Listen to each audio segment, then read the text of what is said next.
தாழ்த்துகிறோம் அப்பா. நீர் எங்களோடு இடைப்படுகிற தேவனா இருக்கிறபடியால் உமக்கு நன்றி. நன்றி அப்பா. நாங்கள் ஏமாத்துறோம் அப்பா, நாங்கள் ஏமாத்துறோம் அப்பா. உங்களுடைய வார்த்தைகளை கேட்காதபடி எங்களுடைய செவிகள் நாங்கள் அடித்து கொண்டு இருக்கிறோம் அப்பா. ஆனாலும் தகப்பனே, மீண்டும் மீண்டும் கடந்து வந்து நீர் எங்களோடு பேசுகிறீர், அதற்காக நன்றி. இன்றைக்கும் எங்களோடு பேசுங்கப்பா, இன்றைக்கு எங்களோடு இடைப்படுங்க அப்பா. மாம்சமான வார்த்தைகளை கேட்க நாங்கள் வரவில்லை அப்பா, உங்களுடைய சத்தத்தை கேட்க நாங்கள் வந்திருக்கிறோம், தாகத்தோடு வந்திருக்கிறோம் அப்பா. மனுஷனுடைய வார்த்தைகளை கேட்டு கேட்டு எங்களுடைய இருதயம் சோர்ந்து போய் கிடக்குது அப்பா. உங்களுடைய வார்த்தை தான்ப்பா எங்களை உயிர்ப்பிக்கும், உங்களுடைய வார்த்தை தான்ப்பா எங்களுடைய வாழ்க்கையில அற்புதம் செய்யும், உங்களுடைய வார்த்தை தான் எங்களை தகப்பனே எங்களை விடுவிக்கும் அப்பா. உங்களுடைய வார்த்தை தான் எங்களை தகப்பனை குணமாக்கும் அப்பா. நீங்க பேசுங்க அப்பா, எங்களை தரமட்டமா தாழ்த்துக்கிறோம். எல்லா துதிகான மகிமை ஒருவருக்கே செலுத்துகிறோம். எங்கள் ரட்சகர் மீட்பர் ஜெபிக்கல் எங்கள் ஜீவன் நல்ல பிதாவே, ஆமென். கர்த்தர் இந்த நாளைக்குண்டான வார்த்தை, கர்த்தர் செய்கிறதை, கர்த்தர் செய்ய நினைக்கிறது ஒன்றும் தடைப்படாது. யோபின் புஸ்தகம் 42 அதிகாரம் 2 வசனத்தை நம்ம வாசிக்க கேட்கலாம். யோபின் புஸ்தகம் 42 அதிகாரம் 2 வசனம். தேவரே, சகலத்தையும் செய்ய வல்லவர், நீ செய்ய நினைப்பது தடைப்படாது என்பதை நான் அறிந்திருக்கிறேன், நான் அறிந்திருக்கிறேன், நான் அறிந்திருக்கிறேன். யோபுடைய வாழ்க்கையில் ஒரு பெரிய சோதனை வருகிறது. ஒரே ஒரு நாளிலே அவனுடைய 10 பிள்ளைகள் மரித்து போகிறாங்க. எல்லா ஆஸ்திகளும் அவன் கைவிட்டு விலகி போகிறது. அவன் சுகபோகமாக வாழ்ந்து கொண்டிருந்தான். அவன் அந்த தேசத்தில் எப்படியா இருந்தாலும் ஒரு உயர்ந்த இடத்துல அவன் வாசம் செய்யும்படி கர்த்தர் எப்படின்னா அவனை உயர்த்தியிருந்தார். அவனிடத்தில் ஆடு மாடு ஒட்டகங்கள் கழுதைகள் அநேகர் வேலைக்காரர்கள்லாம் இருந்தாங்க. ஆனால் ஒரே நாளில் எல்லாம் அவனை விட்டு எடுத்துக்கொள்ளப்பட்டது. அவன் வீதியில் ரோட்டில் வந்து உக்கார நிலைமையில மாறினது. தன் மனைவி சொல்லுகிறாள், இன்னும் எது மட்டும் உன் தேவனை நீ சார்ந்திருப்பாய், எது மட்டும் உன் தேவனை நீ பற்றி கொண்டிருப்பாய், உன்னை விட்டு எல்லாம் போய்விட்டதல்லவா, இதுவரைக்கும் நீ இந்த தேவனை சார்ந்திருந்தையே, ஒரே நாள் எல்லாம் அழிக்கப்பட்டு போனது, இதுவரைக்கும் உன் சரீரத்தில் வியாதி இருக்கிறது, இதுவரைக்கும் நீ மௌனமாயிருப்பாய், உன் தேவனை தூசித்து விட்டு உன் ஜீவனை விட்டுவிடு என்று சொல்லி தன் கூட இருந்த மனைவியே சொல்லுகிறார். இன்றைக்கு அப்படித்தானே நம்மளுக்கும் நம்ம கூட இருக்கிற நபர்கள் நம்மளை குத்தி குத்தி பேசுகிறாங்க. நம்முடைய வாழ்க்கையை பார்த்து, நம்முடைய வாழ்க்கை சூழ்நிலையை பார்த்து மனிதர்கள் கூட இருக்கிறவர்களே, நீ ஒன்றுக்கு உதவ மாட்டேன், நீ ஒன்றுக்கும் பிரயோஜனம் இல்லை என்று சொல்லி வாய்களை தரும்போதெல்லாம் உங்களுடைய இருதயத்தில் சோறு வடிகிற வார்த்தைகளை தானே கொடுத்து கடந்து வந்து பேசிக்கொண்டே இருக்கிறாங்க. ஆறுதல வார்த்தைக்கு நீங்கள் எதிர்பார்க்கிறீங்க. இதோ நீங்கள் நேசிக்கிற நபரிடத்தில் எனக்கு ஆறுதலான வார்த்தைகள் வரும் என்று எதிர்பார்க்கிறீங்க. ஆனால் இதுவரைக்கும் ஆறுதலான வார்த்தை வரவே இல்லை. உள்ளத்துக்குள்ள கசப்புகள், நீ எப்படினா நீ மாண்டு மடிந்து போக வேண்டும் என்று சொல்லி அவங்களுக்குள்ள ஒரு எண்ணம். ஆனாலும் அவன் உறுதியாக இருந்தான். அவன் சொல்லுகிறான், தேவன் கொடுத்தார், தேவன் எடுத்துக்கொண்டார், தேவனுடைய நாமத்துக்கு மகிமையே என்று சொல்லி அவன் சொல்லுகிறதை பார்க்கிறோம். ஆனால் நாட்கள் செல்ல செல்ல தன் சகோதரர்கள் தன் நண்பர்கள் வராங்க, வந்து என்ன சொல்கிறாங்கனாக்கா அவனை குற்றப்படுத்தி பேச ஆரம்பிக்கிறாங்க.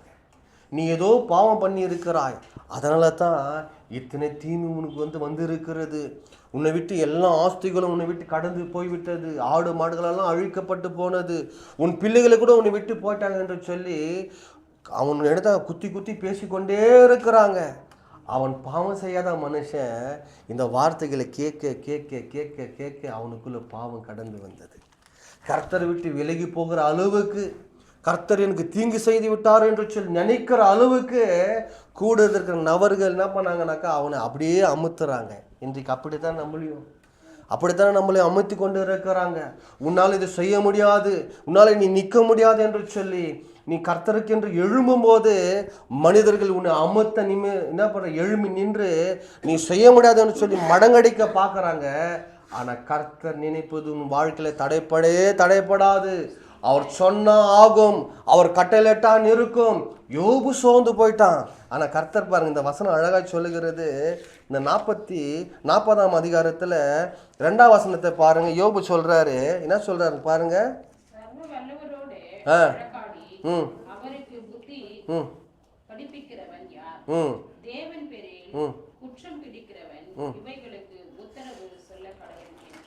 அது கீழே வசனம். அப்பொழுது யோபு கர்த்தருக்கு பிரதியுத்தரமாக, இதோ நான் உமக்கு என்ன மறுஉத்தரவு சொல்லுவேன்?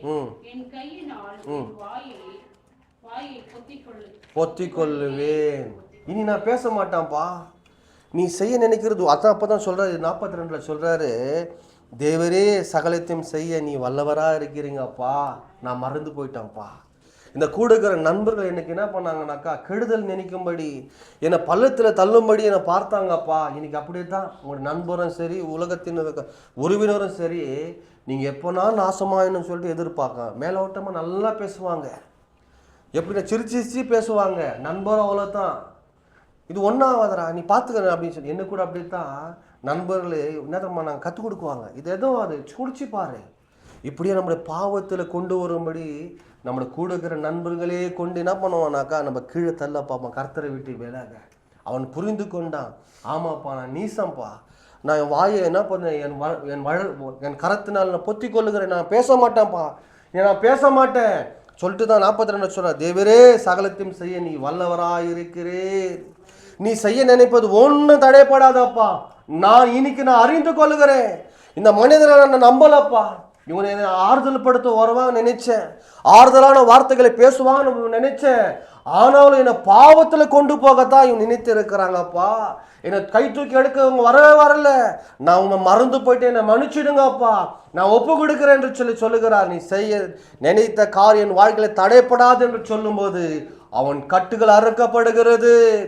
கர்த்தர் சொல்றார், என்ன சொல்றாரு, அவன் நண்பர்கள்ட்ட சொல்றார், நீ போயிட்டு யோபு கிட்ட சொல்லு, எனக்காக ஜெபம் பண்ண சொல்லு என்று சொல்லும்போது யோபு ஜெபம் பண்றாரு. 10ஆம் வசனத்தை பாருங்க. அது 42:10. யோபு தன் சிநேகிதர்களுக்காக வேண்டுதல் செய்யும் போது கர்த்தர் அவன் சிறையிருப்பை மாற்றினார். கர்த்தர் அவன் சிறையிருப்பை மாற்றினார். இன்றைக்கு உங்களுக்கு தீங்கு செய்கிற மனிதர்களுக்கு முன்பதாகவே ஒரு உயர்வு வைத்திருக்கிறார், ஒரு மேன்மை வைத்திருக்கிறார். உங்களை தள்ள பார்த்த மனிதர்களுக்கு முன்பதாகவே, அது யாருனா இருக்கட்டும் பரவாயில்ல, நீ நல்லா இருக்கக்கூடாது, நீ ஆசீர்வாதமாக இருக்கக்கூடாது, நீ சுகமாக வாழக்கூடாது என்று சொல்லி நினைத்த மனிதர்களுக்கு முன்பதாகவே உன் சிறையிருப்பு மாறும், உன் துக்க நாட்கள் முடிந்து போகும். கர்த்தர் நினைத்தால் உன் வாழ்க்கையில் ஒன்றும் தடைப்படாது. உன் வாயை மூடிக்கொண்டு கர்த்தர் சமூகத்தில் எப்படியா அண்ணால் தன் இருதயத்தில் இருக்கிறதெல்லாம் கர்த்தர் சமூகத்தில் ஊற்றினாரோ அதே போல யோபு புரிந்து கொண்டா, இந்த மனிதத்தில் பேசுற நான் பாவமான இடத்துல கீழே விழுந்துடுவேன், இனி நான் எழும்ப மாட்டேன், என் வியாதி இப்படியே தான் இருக்கும், என் வாயை நான் பொத்திக் கொள்ளுகிறேன்.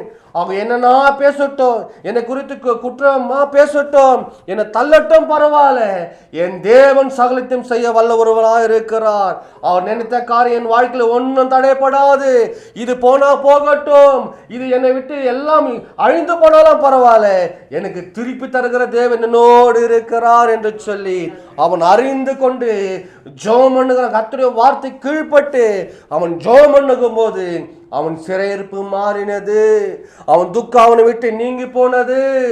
மனைவி ஆச்சரியப்படுகிற அளவுக்கு, கூட இருக்கிற நண்பர்கள் ஆச்சரியப்படுகிற அளவுக்கு, எல்லாவற்றிலும் பார்க்கிலும் இரண்டத்தனையா கர்த்தர் தந்தார். நீங்களும் நானும் ஆராதிக்கிற தேவன் வல்லமுள்ள தேவன். இன்றைக்கு என் வாழ்க்கை முடிந்தது, இனி நான் எழும்ப மாட்டேன் நினைத்தாலும் பரவாயில்ல, இந்த முடிவுக்கு அப்புறம் ஒரு மாறுதல் இருக்கிறது, என் சூழ்நிலை மாறும் என்று யோபு நினைச்சு அவள் தான்ப்பா என் வாழ்க்கை முடிஞ்சிச்சு, நான் எழும்ப மாட்டேன், என் வாழ்க்கை தெருவில் தான்ப்பா இருக்குன்னு நினைத்தான். ஆனால் கர்த்தரம் சிறையிருப்பை மாற்றினார் அல்லவா? இந்த வேதத்தின்படி உங்களுடைய சிறையிருப்பை மாற்றும்படி கர்த்தர் இன்றைக்கு உங்களோடு இடைப்பட்டு கொண்டு இருக்கிறார். 12ஆம் வசனத்தை பாருங்க. கர்த்தர் யோபின் முன்னிலைமையை பார்க்கிலும் அவன் பின்னிலைமை ஆசீர்வதித்தார். அவன் முன்னிலைமையை பார்க்கிலும் அவன் பின்னிலைமை ஆசீர்வதித்தார். இன்னைக்கு நம்ம நினச்சினுக்கிறோம், என் வாழ்க்கை முடிஞ்சு சொல்லிட்டான்ப்பா, இனி எழும்ப முடியாதாப்பா, என் பிள்ளைகளுடைய வாழ்க்கை அவ்வளோதான் முடிஞ்சு எழும்ப முடியாது என்று நினைக்காதீங்க. கர்த்தர் உங்களுடைய வாழ்க்கையில் கடந்து வந்தாக்கா உங்களுடைய வாழ்க்கை ஒரு நிமிடம் தாங்க, ஒரு செகண்ட் தாங்க, அப்படியே தலைகீழாக மாறிடும். கீழே 11ஆம் வசனத்தை வாசிங்க பாருங்க. அப்போது அவனுடைய எல்லா சகோதரர்களும்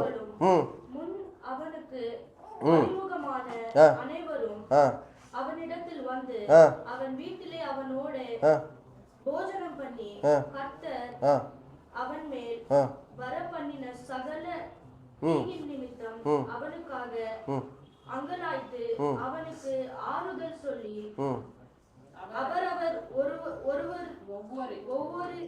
தங்கக்காசையும் அவரவர் ஒவ்வொரு பொன் ஆபரணத்தையும் அவனுக்கு கொடுத்தார்கள். யோசித்து பாருங்க, இவங்க தான் தீங்கு பண்ணாங்க.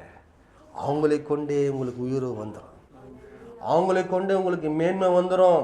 இந்த சகோதரர்கள் உங்களுக்கு தீங்கு செய்ய நினைச்சாங்க தானேங்க, அதே கரத்தினால என்ன பண்ண ஒவ்வொருத்தரும் என்ன பண்ண தங்க காசை கொண்டு வந்து அவனுக்கு கொடுக்கும்படி கர்த்தர் உதவி செய்தார். இதுதான் நம்முடைய தகப்பனுங்க. உன்னை அமுத்த நினைக்கிற மனிதர்களுக்கு முன்பதாகவே மேன்மை வந்துடும். உங்களை அமுத்த நினைக்கிற மனிதர்களுக்கு அவங்களை கொண்டே உங்களுக்கு உயர்வை செய்யும் கட்டளையிடும்படி கர்த்தர் செய்திருவார். அப்படித்தான் தாவீது ராஜாவோட வாழ்க்கையில கர்த்தர் கூட்டி என்ன பண்ணார், அவனை வந்து என்ன பண்ணார், அபிஷேகம் பண்ணார், ராஜாவா அபிஷேகம் பண்ணார். அவன் யோசித்திருப்பான் இல்லைங்களா, நான் பாட்டின ஆடுகளை மேய்ச்சி கொண்டு இருந்தேன்ப்பா, நான் சிவனேன்னு ஆராய்ச்சி கொண்டு இருந்தேன்ப்பா, என்னை கொண்டு வந்து உங்களுடைய சன்னிதானத்தில் என்னை ராஜாவா ஆர்டினேஷன் பண்ணிட்டீங்களாப்பா, இனி நான் ஓடினே இருக்கிறேனாப்பா. பெத்த பிள்ளையே வருது அவனை அழிக்கும்படி, எல்லாம் சவுல் வருகிறான், எல்லாம் எழும்புறாங்க அழிக்க. அவன் பாருங்க, அவன் ஒரு இடத்துல உக்காந்து அவன் என்ன பண்ணிருந்தான், அவன் ஆராய்ச்சி கொண்டு இருந்தான். ஆனால் தேவனுடைய கரம் அவன் மேலே அமர்ந்த மாத்திரத்தில், பரிசுத்தாவியினர் அவன் மேலே அமர்ந்த மாத்திரத்தில் அவன் ஓடிக்கொண்டே இருக்கிறான். இன்றைக்கு நீங்கள் ஓடிக்கொண்டே இருக்கிறீங்களா? நெருக்கத்தை கண்டு ஓடிக்கொண்டே இருக்கிறீங்களா? அவன் ஓடின இடமெல்லாம் சுகந்தரித்து கொண்டான். அவன் எங்கெங்க ஓடி நின்றானோ, எங்கெங்க அமர்ந்தானோ எல்லாம் கர்த்தர் அவனுக்கு சுதந்திரமாய் கொடுத்துட்டாரு. இதுதான் தீர்க்க தரிசனமான வார்த்தை. நீ எங்கனா இருக்கட்டும் பரவாயில்ல, எங்கன்னா போங்க பரவாயில்ல, அதெல்லாம் கர்த்தர் உங்களை ஆசீர்வாதமா மாற்றி கொடுத்துருவார்.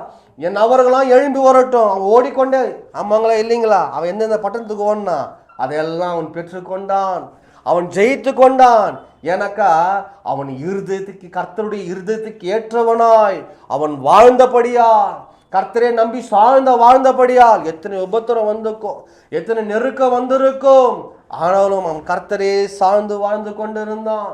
அவனை தீங்கு அணுகலைங்க. கூட அந்த அப்ஸ்தலோன் கூட தன் மகன் அவனே அழிக்க வந்துட்டான், அவங்க அப்பா அழிக்க வந்துட்டான். பிள்ளை அழிக்க வரும்போது அவன் ஓடுறான். அவன் எங்கெங்க ஓடுகிறான், அவன் தனியாக தான் ஓடனான். ஓட ஆட்கள் கூட வந்து கொண்டே இருந்தாங்க. அதே போல தான் நீ வெறுமையாக காணப்படலாம், உன் வாழ்க்கை வனாந்தரம் போல காணப்படலாம். வனாந்தரத்தில் ஆறுகளை உருவாக்குற தேவன் உன்னோடு இருக்கும்போது ஒருவனும் எதிர்த்து நிற்க முடியாது. நீ ஓட கர்த்தருடைய சேனை உங்களோடு கடந்து வந்து கொண்டே இருக்கும். ஆசீர்வாதம் உங்களை நோக்கி வந்து கொண்டே இருக்கும். இதுதான் தேவன். அவர் தான் சொல்றாரு, அவர் சகலத்தின் செய்ய வல்லமுள்ள தேவன், அவர் சகலத்தின் செய்ய வல்லமுள்ள தேவன். அவன் ராஜாவை எத்தனையோ பேர் அழிக்க நினைச்சாங்க, ஒருவனும் அவன் மேல் கை போடவே இல்லைங்க. அவன் மேல் ஒருவனும் கை போடவே இல்லை. ஏன்னாக்கா அதுதான் வசனம் சொல்லுகிறது, அவருடைய இருதயத்துக்கு ஏற்றவனை ஒருத்தர் நான் தெரிந்து கொள்ளுகிறேன். அவன் பிறக்கல தெரியுங்களா தாவீது ராஜா, இன்னும் அவனும் பிறக்கல, அவனுடைய தாயின் கர்ப்பத்தில் இன்னும் உருவாக்கவே படலை. ஆனாலும் கர்த்தர் சொல்றார், இதுதான் நம்முடைய கண்களுக்கு இன்றைக்கு இல்லாத போல காணப்படலாம், இல்லாதவர்களை இருக்கிற போல அழைக்கிற தேவனை தான் நீங்க ஆராதித்து கொண்டு இருக்கிறீங்க. நீங்க உங்க கண்கள் அது கண்டதும் இல்லை, உங்க இதயத்தில் தோன்றினோம் இல்லை, ஆனாலும் உங்க கண்கள் பார்க்கும்படி கர்த்தர் செய்திருவா. அப்படியாப்பட்ட தெய்வத்தை தான் நம்ம ஆராதித்து கொண்டு இருக்கிறேங்க. இன்றைக்கு நீங்க ஓடினே இருக்கிறீங்களா, பரவாயில்ல, ஓடிக்கொண்டே இருங்க. நீங்க போகிற இடமெல்லாம் சுகந்தரித்து கொள்வீங்க, நீங்க செல்லுகிற இடத்தெல்லாம் சுகந்தரித்து கொள்வீங்க. இந்த கர்த்தர் உங்களோடு இருந்துட்டாக்கா ஒருவனும் உங்களை மேற்கொள்ளவே முடியாது. இந்த வசனம் இதில் நான் இல்லை, கர்த்தர் பேசுகிறனால பேசுகிறேன். ஏசாயா 41ஆம் அதிகாரத்தை நம்ம எடுத்துக்கொள்ளலாம். 10லேருந்து வாசிங்க. நீ பயப்படாதே, நான் உன்னோடு இருக்கிறேன். திகையாதே, நான் உன் தேவன், நான் உன்னை பலப்படுத்தி. 10ஆம் வசனம், 41:10. நீ பயப்படாதே, ம் நான் உன்னுடனே இருக்கிறேன். ம் திகையாதே, ம் நான் உன் தேவன். ம் நான் உன்னை பலப்படுத்தி உனக்கு சகாயம் பண்ணுவேன். ம் என் நீதியின் வலதுகரத்தினால் உன்னை காப்பேன். என்ன சொல்கிறாருங்களா? நான் உன்னை பலப்படுத்தி நான் தான் உனக்கு சகாயம் பண்ணுவேன். மனிதர்கள் யாரும் யோபுக்கு சகாயம் பண்ணாங்களா? ஒருவனும் சகாயம் பண்ணல. ஆனால் கர்த்தர் சொல்கிறார், நான் தான் உனக்கு சகாயம் பண்ணுவேன். நான் தான் உன்னை என்ன பண்ண வரேன்? சகாயம் பண்ணி என்ன பண்ணுறாரா? என் நீதியின் வலக்கலத்தினால் உன்னை தாங்குவேன். அவருடைய கரம் எப்படியாப்பட்ட கரம்? நீதி செய்கிற கரம். மனிதர்கள் அநீதி செய்கிற கரமாக இருக்கிறது, தீங்கு செய்கிற கரமாக இருக்கிறது. ஆனால் கர்த்தர் சொல்லுகிறார், என் நீதியின் கரத்தினால் உங்களை தாங்குவேன். நீ பயப்படாத சூழ்நிலை கண்டு பயந்தே போகாதே. உனக்காக யாவும் செய்து முடிக்கும்படி நான் கடந்து வந்திருக்கேன் இன்றைக்கு. அப்படியே வாசிக்கலாம். 11.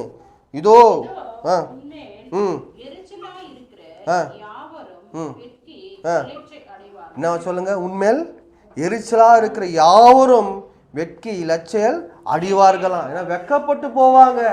உன்னை அழிக்கு நினைக்கிறாங்க பார்த்தீங்களா? அவங்களாம் தலை குனிந்து போயிடுவாங்க. நீ வாழக்கூடாது, நீ எழும்பக்கூடாதுன்னு நினைக்கிறாங்க பார்த்தீங்களா? அவங்களாம் ஒன்றுமே இருக்க மாட்டாங்க. அவங்கள என்ன வெக்கப்பட்டு போயிடுவாங்க. ஏன்னா உங்கள் தேவன் சகலத்தையும் செய்ய வல்லவர் தேவனாக இருக்கிறார். அப்படியே வாசிங்க. உன்னோடு வழக்காடுகிறவர்கள் நாசமாகி ஒன்றும் இல்லாமல் போய்வார்கள். உன்னோடு போராடினவர்களை தேடியும் காணாதிருப்பார். என்ன சொல்றாருங்களா?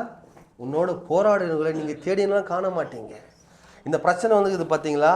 இனி தேடினா நீங்க காண மாட்டீங்க. நீங்க தேடினா காண மாட்டீங்க.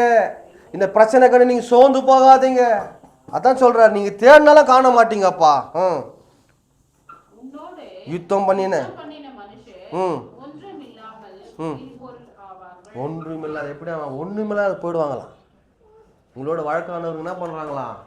ஒன்றுமில்லாத போயிடுவாங்களாம். ஏன்னா கர்த்தர் தானே உங்களை நடத்துறாரு. யோபுடைய வாழ்க்கையில பாருங்க, அவனை அமிழ்த்த நினைத்தாங்க. தாவீது ராஜாவுடைய வாழ்க்கையில பாருங்க, அவனை அழித்த நினைச்சாங்க. அவங்களாம் இருந்தாங்களா? சவுல் காணாதே போயிட்டாரு. அவர் ஒன்றுமில்லாதே போயிட்டாரு. சவுல் எத்தனை தூரம் அவனை அழிக்க நினைக்கிறான், எத்தனை தூரம் துரத்தி கொண்டே இருக்கு, எத்தனை டைம் ஈட்டியை கொடுத்துறான். ஆனால் தப்பித்து கொண்டு போய்கொண்டே இருந்தார். சவுல் காணாத போயிட்டான். தாவீது ராஜா சிங்காசனம் நீந்தா. இதுதான் உங்களுடைய நீங்கள் ஆராதிக்கிற தேவன். உங்களை துன்பப்படுத்துகிற மனிதர்களை நீ காண மாட்டீங்க. அப்படித்தான் இஸ்ரவேல் ஜனங்களுக்கு விரோதமாய் அடிமைத்தன வாழ்க்கையில் வாழ்ந்து கொண்டு இருக்கிற மனிதர்களை என்ன பண்ணார்? விடுவித்து கர்த்தர் கொண்டு வராரு. அவன் திருப்பி என்ன பண்ணுறான்? எகிப்து ஜனங்க திருப்பி பார்வன் என்ன பண்ணுறான்? அவங்கள அழிக்கும்படி கடந்து வரான். கடந்தவர் சும்மா விட்டாரா? அவங்களுடைய கண்களுக்கு முன்பதாகவே செங்கடலில் அவரை அமைத்து போட்டார். எந்த மனிதருக்கு அவங்க பயந்தாங்களோ, எந்த மனிதருக்கு பயந்து இனி நான் வாழ முடியாது, எனக்கு கல்லறை இல்லை என்று சொல்லி, எகிப்தில் கல்லறை என்று சொல்லி என்னை இந்த வனாந்தரத்தில் அழிக்க கொண்டு வந்தீங்களா என்று சொல்லி பயந்த மனிதர்களுக்கு அவங்களுக்கு கண்கள் முன்பதாக எகிப்து மாண்டு மடிந்து போனது. கர்த்தர் சொன்னார், இன்று காணுகிற எகிப்து நீ காண மாட்டாய். அவங்களுக்கு கண்களுக்கு முன்பதாக அவர் வாக்கு கொடுத்த தேவன் அவங்களுக்கு கண்களுக்கு முன்பதாக அன்றைக்கே எல்லா எகிப்தையும் அழித்து போட்டார். ஒருவனும் தப்பு வேதம் சொல்லுகிறது. இன்றைக்கு உங்களை அமுத்தும்படி, உங்களை ஒன்றுமில்லாத போகும்படி என்று சொல்லி மனிதர்கள் எழும்பிக் கொண்டே இருக்கலாம், பரவாயில்ல. அவங்க கண்களுக்கு முன்னாகவே அவங்க இல்லாத போயிடுவாங்க. எகிப்துக்கு ஜனங்க அப்படிதாங்க. எகிப்தின் யாத்திராகமம் 14ஆம் அதிகாரத்தை எடுத்துக்கொள்ளுங்க. யாத்திராகமம் 14ஆம் அதிகாரத்தை பாருங்க. அழகா சொல்லுகிறது. எகிப்தை ஏசப்பா சொல்ற, இன்று கர்த்தர் சொல்ற, இன்று காணுகிற எகிப்தை நீ இனி காணவே மாட்டாய். அழகா சொல்ற. 13 வாசிங்க. 13 வாசிங்க. 14ஆம் அதிகாரம் 13 வாசிங்க.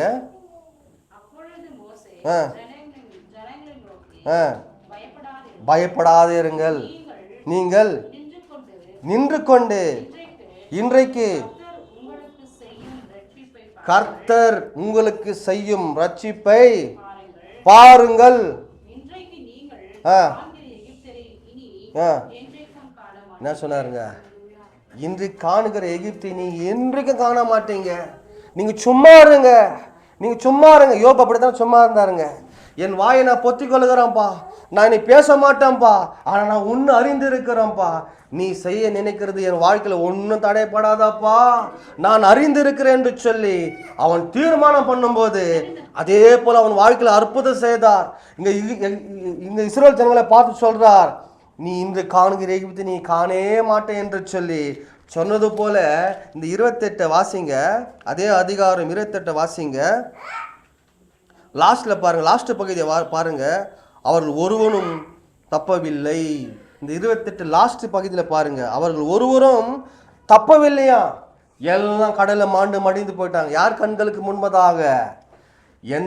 எந்த மனிதர்கள் பயந்தாங்களோ, எந்த கண்ணு பார்த்து பயந்துச்சோ, ஐயோ நாங்கள் அழிஞ்சு போடுவோம்னு பயந்துச்சோ, அதே கண்களுக்கு முன்பதாக வாக்கு தந்த தேவன் அப்பதே அதே அதிகாரத்தில் முடிச்சு காமிச்சிட்டார். இன்று காணுகிற எகிப்தை நீ காண மாட்டேன்னு சொன்னார்களா அல்லவா, அதே அதிகாரத்தை 28 சொல்லுங்க, ஒருவனும் தப்பலையா, எல்லாம் அழிஞ்சு போயிட்டாங்க. இன்றைக்கு அப்படித்தான் உங்களுக்கு வாக்கு கொடுக்கிறார், உங்களுடைய ஒருவனும் தப்ப போக மாட்டீங்க, எல்லாம் அழிஞ்சு போவாங்க. எதிர் சத்துரு வரானா, வெள்ளம் போல வரானா, பரவாயில்ல, அதான் உங்களுக்கு விரோதமா உருவாக்கப்படுகிற ஆயுதம் உருவாக்கப்படுங்க, ஆனா அது வாய்க்காது. வசனம் சொல்லுகிறது, உங்களுக்கு விரோதமா உருவாக்கப்படுகிற ஆயுதம் உருவாக்கப்பட்டு கொண்டே இருக்கும், ஆனா அது வாய்க்காத போகும், அது செயலற்று போயிடும். ஏன்னா கர்த்தர் உங்களோடு இருக்கிறார், அதை செயலற்று போகும்படி செய்கிற தேவன் உங்களோடு இருக்கிறார். இந்த பார்வோன் சேனை கடலுக்குள்ள அமுத்துகிற தேவன் உங்களோடு இருக்கிறார். இன்றைக்கு பார்க்கிற இந்த சூழ்நிலை இனி நீ காண மாட்டா, இனி பார்க்கிற இந்த உபத்திரவத்தை நீ காண மாட்டா, இன்னைக்கு பார்க்கிற இந்த நெருக்கத்தை, இந்த நிந்தனை, இந்த அவமானத்தை இனி ஒருபோதும் நீ காண மாட்டாய். இன்றைக்கு உன் கண்களுக்கு முன்பதாக இது ஒன்றுமில்லாத அது அழிஞ்சு போற என்ற கர்த்தர் வாக்கு உரைக்கிறார். இஸ்ரவேலுக்கு சொன்ன தேவன் இன்றைக்கு உங்களோடு சொல்லிக் கொண்டிருக்கிறார். நீங்க பார்க்க முடியாத எல்லாம் அழிஞ்சு போயிடும், அது ஏசாயா எடுத்துக்கலாம். கர்த்தர் அதுக்கே கொண்டு போறாரு. 41 எடுத்துங்க, வாசிங்க, 13 வாசிங்க. உன் தேவனாகிய கர்த்தர், நான் உன் வலது கரத்தை பிடித்து பயப்படாதே, நான் எத்தனை டைம் சொல்றாருங்க பாரு, பயப்படாதுன்னு சொல்றாருங்க. இங்க ஒரு பயப்படாதுன்னு சொல்றாரு, அங்க பயப்படாதுன்னு சொல்றாரு, இங்க 3 டைம் சொல்லிடுறாரு பாரு. இந்த வசனம் ரெண்டு அதில் சொல்றாரு பாரு, பயப்படாதே. அப்போ இந்த மாதிரி உறுதிப்படுத்தினாக்கா தெளிவான வார்த்தை கடந்து வருது. சொல்றாங்க, பயப்படாதே, உன் தேவனாய கர்த்தர், நான் உன் வலது கையை பிடித்து நீ பயப்படாதே, நான் உனக்கு துணை இருக்கிறான்ப்பா. அவர் துணை இருந்தால் என்ன நடக்கும் சொல்லுங்க? ஒருவனும் நிற்க முடியாது. கடந்த வாரம் பார்த்தேன் தானுங்க தாவீது வாழ்க்கையில். அவர் என்ன நம்பினாரு? கர்த்தர் எனக்கு துணையா இருக்கிறாருப்பா, நீ பட்டயத்தையும் கேடைய நம்பி வந்துட்ட, ஆனா நீ நிந்தித்த இஸ்ரவேலின் தேவன் என் பக்கமா இருக்கிற, எனக்கு துணையா நிற்கிறாரு சொல்லி என்ன பண்றாரு? அவர் வாக்க அறிக்கை பண்ணது போல செய்தாரா இல்லைங்களா? அப்ப கர்த்தர் உங்களுக்கு துணியா இருந்தாக்கா நீங்க அறிக்கை பண்ணுங்க, கர்த்தர் சகலத்தின் வாழ்க்கையில செய்ய போகிறார். நான் இழந்து போனது திருப்பி நான் பெற்றுக்கொள்வேன், நான் ஒன்றை இழந்து போக மாட்டேன். தாவீது சொல்லுகிறார், இப்போ ஜெபம் பண்றார், ஏன்னா என் பிள்ளைகளை, என் மனைவியை, கூட இருந்த எல்லா மனைவிகளும் பிள்ளைகளும் ஆடு மகளும் கொண்டு போயிட்டாங்கப்பா, நான் போட்டோமாப்பா என்று கேட்கிறார். நீ போ, ஒரே ஒரு பொருளோட நீ அங்க இழந்து போகாதபடி எல்லாவற்றையும் திருப்பி கொண்டு வருவான் என்று வாக்கு கொடுத்தது போல அவன் அப்படியே திருப்பி கொண்டு வந்தான். இந்த தேவ சமூகத்துல நீ எதை இழந்து போன வாழ்க்கையில இத்தனை ஆண்டுகள் எத்தனை காரியங்கள் தீமை வாழ்க்கையில வந்தது, எத்தனை நிந்தனைகள், எத்தனை அவமானங்கள், மனிதருக்கு முன்பதாக வெக்கப்பட்டு கூனி குறுகி வந்தையல்லவா, அதே கண்களுக்கு முன்பதாக உன்னை மேன்மைப்படுத்துகிற தேவர் உன்னோடு இருக்கிறார், உன் வலது கரத்தை பிடித்து கொண்டிருக்கிறார், அவர் நீதின் கரத்தினால் உன்னை நடத்தும்படி அவர் கடந்து வந்திருக்கிறார். இன்று காண்கிற எகிப்தை நீ காண மாட்டாய், உன் சூழ்நிலை மாறும், உன் கண்ணீர் துடைக்கப்படும், உன் வேதனை உன்னை விட்டு நீங்கி போகும். சத்துருவை நீ தேடி காண்பதில்லை, உனக்கு விரோதமா உருவாக்கப்படுகிற ஆயுதங்கள் இனி வாய்க்காதே போகும். ஒரு வழியா வருகிற சத்துருவு 7 வழியா சிதறண்டு போகிறதை பார்ப்பாய். உன் பயம் உன்னை விட்டு நீங்கி போகட்டும். நீ பயப்படாத, நான் உன்னோடு இருக்கிறேன். உன் வலது கரத்தை பிடித்து நான் நடத்தும்படி கடந்து வந்திருக்கிறேன். இன்றைக்கு என்னை நடத்துவர் ஒருவரும் இல்லையே, என் கரம் பிடித்து தூக்கி வருவர் ஒருவரும் இல்லை என்று சொல்லி கலங்கி இருந்தாய் அல்லவா? உன் கரத்தை பிடித்து தூக்கி விடுகிற தேவன் கடந்து வந்திருக்கிறார். உன் வாழ்க்கை ஒப்புக்கொடு, உன் கரத்தை ஒப்புக்கொடு, உன் குடும்பத்தை ஒப்புக்கொடு, உன் சூழ்நிலை மாறுகிறத நீ பார்ப்பாய். யோபுடைய சூழ்நிலை மாறுறது நிச்சயம் என்றா அதே தெய்வத்தை தான் நீங்க ஆராதித்து கொண்டிருக்கிறீங்க. தாவீது ராஜா ஓடிக்கொண்டே இருக்கிறார். எந்த படைந்து ஓடிக்கொண்டிருந்தாரோ அதெல்லாம் அவர் பிடித்து கொண்டு அவர் ராஜபாரம் பண்ணும்படி சிங்காசனம் அமரும்படி செய்தார். அந்த தெய்வத்தை தான் நீங்க ஆராதித்து கொண்டிருக்கிறீங்க. இந்த தேவன் சதா காலங்களில் நம்முடைய தேவன், என்றென்றைக்கு நம்மளுடைய தேவனா இருக்கிறார். இந்த சூழ்நிலைக்கு நீ பயந்து போகாதே. யாக்கோப்பு என்னும் சிறு பூச்சியே, இஸ்ரவேல் என்னும் சிறு கூட்டமே, நீ பயப்படாதே. திருப்பி சொல்றார், நீ பயப்படாதே, நான் உனக்கு துணை நிற்கிறேன். இன்னைக்கு திருப்பி சொல்ற, நான் உனக்கு துணை இருக்கும் போது உன்னை யார் டச் பண்ண முடியும்?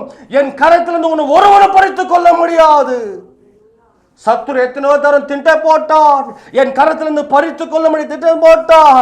என் கரத்தில் இருக்கும்போது உன்னை யார் தொட முடியும்? ஒருவனும் தொட முடியாது. ஒரு பாவம், ஒரு நிந்தை, ஒரு துக்கம் உன்னை நேரிடாது. உன்னை டச் பண்ண ஒண்ணு முடியாது. எத்தனையோ மனிதர்கள் எழுமினா தானே உன்னை அழிக்க நான் உனக்கு துணை நிற்கிறேன் என்று கர்த்தர் இஸ்ரவேலின் பரிசுத்தமாகிய உன் மீட்பர் சொல்லுகிறார். உன் மீட்பர் உரைக்கிறார்.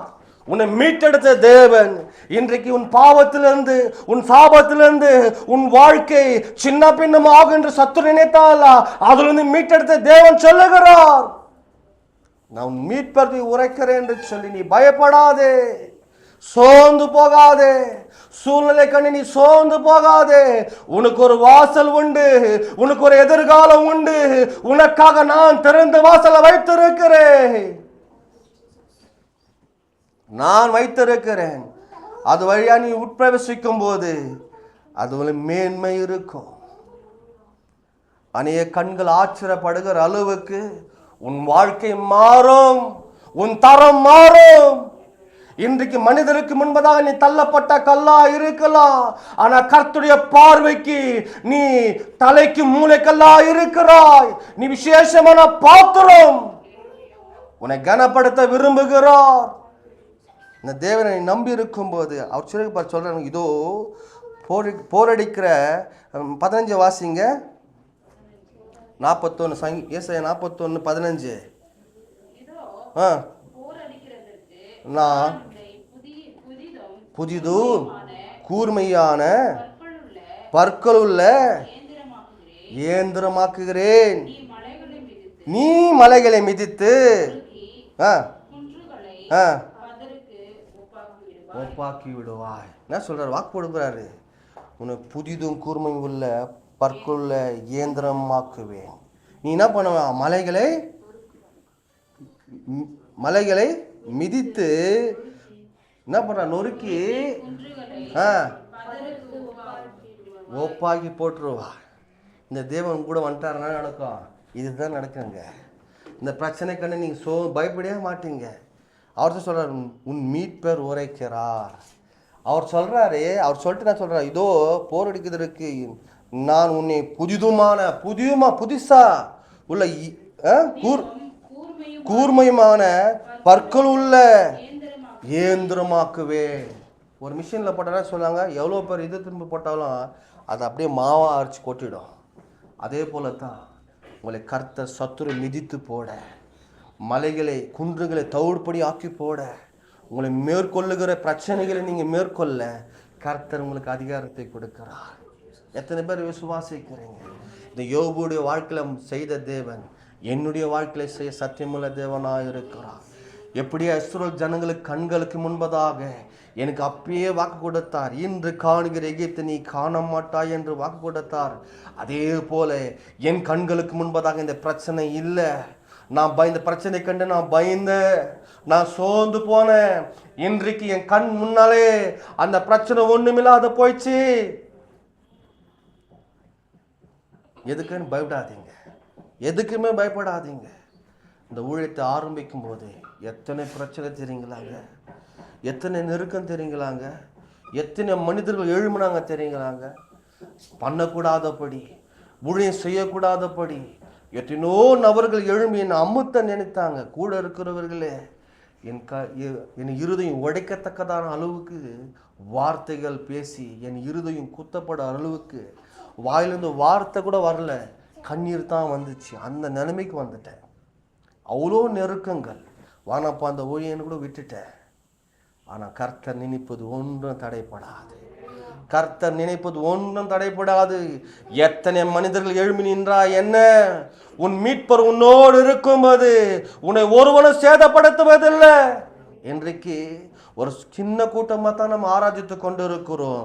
மகிமையின் தேவன் கடந்து வந்து தன் வார்த்தைகளை வெளிப்படுத்துகிறார், தன் திட்டங்களை வெளிப்படுத்துகிறார். அவர் பெரிய திட்டங்களை வைத்திருக்கிறார். இது இப்படியே இருக்காது. ஜெபிக்க ஜெபிக்க புது புது ஆத்துமகள் கர்த்தர் கொண்டு வந்து கொண்டே இருக்கிறார். நான் யோசித்தேன், இன்னைக்குப்பா ஜெபம் பண்ணிக்கிறேனப்பா, புது ஆத்மா வரலையாப்பா. ஆனால் கர்த்தர் கொண்டு வந்தாரா இல்லவா? அவர் நான் தீர்மானம் பண்ணேன், நான் இன்னும் திருப்பி நிற்க ஒப்பு கொடுக்கிறேன்ப்பா.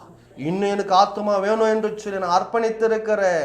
என் மீட்பர் என்னோடு இருக்கிறார், என் மீட்பர் என்னோடு இருக்கிறார். இதோ குன்றுகளை மிதித்து போடுகிற அளவுக்கு கர்த்தர் பலத்தை கொடுத்திருக்கிறார். இந்த தொடர்ந்து நாங்கள் ஓட போகிறோம். கர்த்தர் வாக்கு கொடுத்திருக்கிறார். இதோ நம்ம போய் ஜெபம் பண்ணும்போது கர்த்தர் அற்புதங்களை செய்ய போகிறார். மகிமையான காரியங்கள் வெளிப்பட போகிறது. எப்படியா பேதுரு எழுந்து நின்று பேசும்போது 3000 பேர் ரட்சிக்கப்பட்டது போல, இதோ நீங்க கடந்து போகும்போது அற்புதமா அடையாளம் நடக்கும். அநேகர் என் பக்கமா இழுத்து கொள்வார் என்று கர்த்தர் வாக்கு கொடுத்திருக்கிறார். செய்து முடிப்பார். இன்றைக்கு உங்களுடைய சூழ்நிலை கண்டு நீங்க சோர்ந்து போகாதீங்க. கர்த்தர் எத்தனை சொல்றாருங்க, நீங்க வந்து வீட்டில் போய் வாசிங்க. அங்க எகிப்து ஜனங்களை பார்த்து பயப்படாதுன்றாரு. இங்க எத்தனை சொல்றாரு பாரு, 4 டைம் சொல்றாரு பயப்படாது பயப்படாது பயப்படாது. யோசித்து பாருங்க. பயந்து தான் நம்ம, இந்த பயம் நம்மளை எழும்ப வைக்காது, இந்த பயம் நம்மளை எழுந்து நிற்க வைக்காது. மனிதர்கள் வாழ்த்தை நம்மளுக்கு யோசனை வந்துனே இருக்கும். இப்படி சொல்லிட்டாங்க, இப்படி பண்ணிட்டாங்களே, இப்படி செய்யிட்டாங்களே, இவங்களை நம்புனே, இவங்க மோசம் பண்ணிட்டாங்களே. நம்புறவங்க தான் நம்ம என்ன பண்ணுவாங்க, தூக்கி வெளியே போட்டுருவாங்க. நம்புறவங்க தான் நம்ம தூக்கி வெளியே போட்டுருவாங்க. இந்த ஏசப்பா நீங்கள் சார்ந்து கொள்ளுங்க, இந்த மீட்பரை நீங்கள் பிடிச்சு கொள்ளுங்க. உங்களை ஒருவனும் சேதப்படுத்தவே முடியாது. இந்த ஃப்ரெண்டுங்க நண்பர்கள்லாம் விட்டுருங்க, உலகத்தை நண்பர்கள்லாம் விட்டுருங்க. கர்த்தர் வேறு பிரித்து எடுத்துட்டாருனாக்கா இந்த உலகத்தில் இருக்கிற நண்பர்கள் நம்மளுக்கு தேவையே இல்லை. நம்மளுக்கு நண்பரை கொண்டு வந்துடுவார். என்னுடைய வாழ்க்கையில் ஏசப்பா தான் எனக்கு நண்பர்.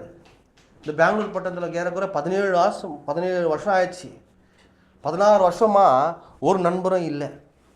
ஒரு வருஷம்தான் அதுக்கு முன்னால் வந்தேன், அதுக்கு மேலே இருந்தேன். நண்பர்கள் இருந்தாங்க, எல்லாம் வந்து உலகத்தான நண்பர்கள் தான். அவங்க ஆட்டோமேட்டிக்காக பிரிச்சுட்டார். எப்போ நம்ம கர்த்தர்கிட்ட பாண்டிங்க வரோம் வரோம் வர வர பாவங்களை விட்டு விலகி போய்கொண்டே இருக்கு. ஒரு சின்ன சாட்சி நான் சொல்லி முடிக்கிறேன். கேஜே பட்டணத்தில் நாங்கள் ஜெபம் பண்ணும்படி கடந்து போயிருந்தோம். இப்போ பாஸ்டிங் ஜெபம் பண்ணும்போது இந்த சுகதிரி சென்னையிலேருந்து ஒருத்தர் வந்து, தமிழ்நாட்டிலேருந்து ஒருத்தர் வந்திருந்தாங்க. என் தங்கச்சி சொன்னாங்க, கொஞ்சம் பார்த்து ஜெபம் பண்ணுங்க, டிஸ்டர்ப் ஆகிட்டு. எனக்கு தெரில, நாங்கள் ஜெபம் பண்ணி கொண்டு இருக்கிறோம். அப்போ தான் ஜெபத்தை கற்றுக் கொடுக்குறாரு, எப்படி ஜெபிக்கணும், எப்படி ஜெபிக்க வைக்கணும்னு சொல்லி கற்றுக் கொடுக்குறாரு. ஜெபம் பண்ணி கொண்டு இருக்கிறேன். என் தங்கச்சி சொல்லிட்டு, கொஞ்சம் டிஸ்டர்ப் ஆகிட்டுக்குது, முசரா ஜெபம் பண்ணு அப்படின்னாங்க. நான் ஜெபம் பண்ணி கொண்டே இருக்கிறேன். அப்பா அப்படி ஸ்டாப் பண்ணி சொன்னார். கேட்டார், ஸ்டெப் ஸ்டெப்பாக ஜெபிக்க அந்த சகோதரி சொன்னாங்க, ஏசப்பா வர வர அந்த பிசாசு என்னை விட்டு பின்னால் போய்கொண்டே இருந்தது. இப்படி தாங்க வாழ்க்கை. இந்த ஏசப்பா உங்களுக்குள்ளே வர வர வர வர பிரச்சனை உங்களை விட்டு போய்கொண்டே இருக்கும், நெருக்கம் உங்களை விட்டு போய்கொண்டே இருக்கும், போராட்டம், நிந்தனை, அவமானம் உங்களை விட்டு போய்கொண்டே இருக்கும். ஆனால் வந்தாலும் அது உங்களுக்கு பொருட்டாக எண்ண மாட்டீங்க, அது என்ன மாட்டீங்க. என்னோடு இருக்கிற ஒரு பெரியவர் சகலத்தையும் செய்ய வல்லவராக இருக்கிறார் அப்படின்னு சொல்லி நம்ம நினைத்து கொண்டே இருப்போம். எத்தனையோ சாட்சி சொல்லிக்கொண்டே போகலாம். இந்த கர்த்தருக்காக நம்ம வைராக்கியமாக நிற்கும்போது கடைசி இன்னொரு டைம் அந்த வசனத்தை வாசித்துட்டு நான் முடிக்க விரும்புகிறேன். உங்களுக்கு கர்த்தரை வாக்குத்தத்தமாக கொடுக்கிறார். தெளிவாக பேசி சொல்கிறார். என்ன சொல்கிறார் பாருங்க, உனக்கு புதிதும் கூர்மையும் உள்ள பற்களுடைய இயந்திரமாக்குவேன். எப்படின்னாக்கா உனக்கு பிரச்சனையை மிதித்து போடுகிற வல்லமை கர்த்தர் தரார். அதை மேற்கொள்ளுகிற வல்லமை உங்களுக்கு கர்த்தர் தருகிறார். அதை முறியடிக்கிற வல்லமை கர்த்தர் உங்களுக்கு தருகிறார். இனி சத்துரு உங்களை என்ன பண்ண சேதப்படுத்தவே மாட்டான். அவன் வந்து கொண்டே ஒரு டைம் நாங்கள் ஜெபம் பண்ணி கொண்டு இருந்தோம். நான் லென்த் அண்ட் டைமில் தான் நாங்கள் ஜோப் பண்ணி கொண்டதும் பசங்களை வந்து பிசாசு என்ன பண்ணுறான் வந்து பயமுறுத்தி கொண்டே இருக்கிறான். அப்போ ஆவியானவர் சொன்னார், அவனை நீ கண்டுக்காத, அவனை கண்டுக்காத அப்படி சொல்லும்போது கண்டுக்காத ஜோம் பண்ணும்போது என்ன பண்ணான், அவங்க நிற்கல, அவன் நிற்கல, என்ன பண்ணிட்டான், வெளியே ஓட்டான். வெளியே போய் என்ன பண்ணான், வெளியே எட்டி பார்த்து நின்றுக்கிறான், இப்படி எட்டி பார்க்குறான். நான் புரியுதுங்களா? நீங்கள் எந்த அளவுக்கு பயப்படுறீங்களோ அந்த அளவுக்கு உங்களை அமுத்துவான் சத்துருவு. அவன் அதை பயப்படாதீங்க, கர்த்தர் பார்த்துக்குவார் என்று சொல்லி நீங்கள் சொல்லி போய் ஸ்டெப் எடுத்து வச்சு போயினே இருங்க, நீங்கள் ஜெயிச்சிருவீங்க. இதுதான் ஆவியானவர் நம்மளுக்கு கற்றுக் கொடுக்குறது. இந்த ஆவியானவருக்கு நம்ம ஒப்பு கொடுத்து ஏசாப்பாக்கு நம்ம ஒப்பு கொடுத்துட்டோம்னாக்கா சத்துரு நம்ம நெருங்க முடியாதுங்க. அவன் பூச்சாண்டி காட்டுவான். புரிஞ்சுங்களா? ஏசாப்பாவே வந்து சோதிக்க வந்தவன் நம்ம சோதிக்க மாட்டானா? ஏசாப்பாவே எப்படின்னா கீழே அவன் சோதனைக்காரன் வந்தான். அவன் பேர் என்ன? சோதனைக்காரன் வரான்.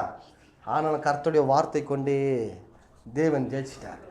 அவன் திருப்பின்னு வரல, அவன் போயிட்டான். ஆமாங்களா இல்லைங்களா? அப்போ இந்த பிரச்சனை நீங்கள் பார்க்கவே கூடாது, இந்த பிரச்சனை பற்றி நீங்கள் பேசவே கூடாது. புரிஞ்சுங்களா? எனக்கு என்ன ஆகிடுமோ ஏதாகிடுமோ என் வாழ்க்கை என்ன மாதிரி தான் சொல்லக்கூடாது. என்ன சொல்லணும்னாக்கா வாயில் அறிக்கை பண்ணியே இருங்க, வாயில் அறிக்கை பண்ணி கொண்டே இருங்க. இஸ்ரவேல் ஜனங்க என்ன பண்ணாங்க, வனாந்தரத்தில் அழிக்க கொண்டு வந்தீங்க, வனாந்தரம் செத்து போயிட்டாங்களே இல்லை? எல்லாம் யாருன்னா போனாங்களா? அப்போது வாயின் வார்த்தை கர்த்தர் கேட்குறாரு, ஜெபத்தை கேட்குறாரு. அதனால் தயவுசெய்து புரிஞ்சுங்க, பிரச்சனை நீங்கள் பேசிக்கொண்டே இருக்காதீங்க. அது அப்படியே மேலே மேலே மேலே தூக்கின்னு வந்தோன்னே ஏசப்போ தூக்கினே இருங்க. நீங்கள் தூக்கின்னு போயினே இருப்பார் உங்கள் மேலே. அவர் மேலே போக நீங்கள் என்ன பண்ணுங்க கூட போய்கொண்டே இருப்பீங்க. கண்கள்